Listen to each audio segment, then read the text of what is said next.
Road നിർമ്മാണത്തിൽ ദുരിതത്തിലായി തലസ്ഥാനവാസികൾ. Smart road പദ്ധതിയിൽ ഉൾപ്പെട്ട 42 റോഡുകളിലും കേരള റോഡ് ഫണ്ട് ബോർഡിന് കീഴിലുള്ള ചില റോഡുകളിലും നിർമ്മാണം ആരംഭിച്ചിട്ട് 2 മാസം പിന്നിട്ടതോടെയാണ് ജനം ത്രിശങ്കുവിലായത്. വാഹനങ്ങൾ വഴിതിരിച്ചു വിട്ടതോടെ ആവശ്യ സർവീസുകാരും ബുദ്ധിമുട്ടിലാണ്. തലസ്ഥാനത്തിന്റെ പൊതുനിരത്തുകളിലെത്തിയാൽ ഇപ്പോൾ ഏറ്റവും കൂടുതൽ കാണാനാവുക ഇത്തരത്തിലുള്ള ഒരുപാട് ബോർഡുകളാണ്. എങ്ങോട്ട് തിരിഞ്ഞാലും മനുഷ്യനെ കറക്കുന്ന ഇത്തരം ബോർഡുകളും യാത്രാക്കുരുക്കുമാണ് അനന്തപുരിയുടെ ഇപ്പോഴത്തെ കാഴ്ച. നഗരത്തിൽ തലങ്ങും വിലങ്ങും റോഡ് പണി പൊടി പൊടിക്കുകയാണ്. സ്മാർട്ട് റോഡ് പദ്ധതിയിൽ ഉൾപ്പെട്ട 42 റോഡുകളിലും കേരള റോഡ് ഫണ്ട് ബോർഡിന് കീഴിലുള്ള ചില റോഡുകളിലും നവീകരണം ഒന്നിച്ചു തുടങ്ങിയതോടെ ദുരിതത്തിലായത് നാട്ടുകാരാണ്. മറ്റ് ചില റോഡുകളിൽ വാട്ടർ അതോറിറ്റിയുടെ സ്വീവേജ് ലൈൻ സ്ഥാപിക്കുന്നതും പുരോഗമിക്കുന്നുണ്ട്.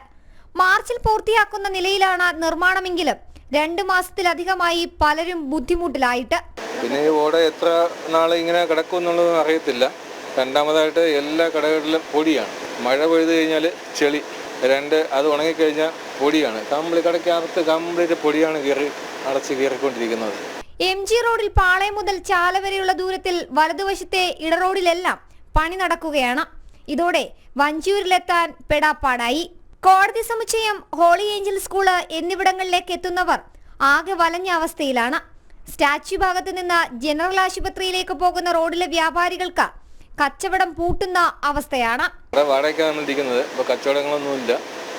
ഇവിടെയുള്ള എല്ലാ കടക്കാർക്കും വളരെ ബുദ്ധിമുട്ടിലാണ്. എല്ലാവരും ഹൈ റേഞ്ച് വാടക കൊടുത്തിരിക്കുന്നവരാണ്. വളരെ ബിസിനസ് തകർന്ന ഒരവസ്ഥയിലാണ് എല്ലാ കടക്കാർക്കും. എല്ലാവർക്കും അങ്ങറ്റം മുതലേ ഇങ്ങറ്റം വരെയുള്ള കടക്കാർക്കെല്ലാം ബുദ്ധിമുട്ടിലാണ്. എല്ലാവരും വാടക കൊടുത്തിരിക്കുന്നവരാണ്. പഴവങ്ങാടിയിൽ നിന്ന് പത്മവിലാസം, ഉപ്പളാമൂട്, പാലം റോഡുകൾ, Ayurveda college, Chettikulangara road, Ayyankali hall, flyover road, Spencer junction, gas house road ഇവയെല്ലാം നവീകരണത്തിന്റെ പല ഘട്ടങ്ങളിലാണ്. സിറ്റിയിൽ ഓട്ടോ പിടിച്ച് വരുന്നവരും ലക്ഷ്യസ്ഥാനത്തെത്താൻ നഗരം മുഴുവൻ കറങ്ങണം. കഴിഞ്ഞ 2 മാസത്തിലധികമായി അനന്തപുരിയിലെ നഗരവീഥികളെല്ലാം ഇങ്ങനെ പൊട്ടിപ്പൊളിഞ്ഞു കിടക്കുകയാണ്.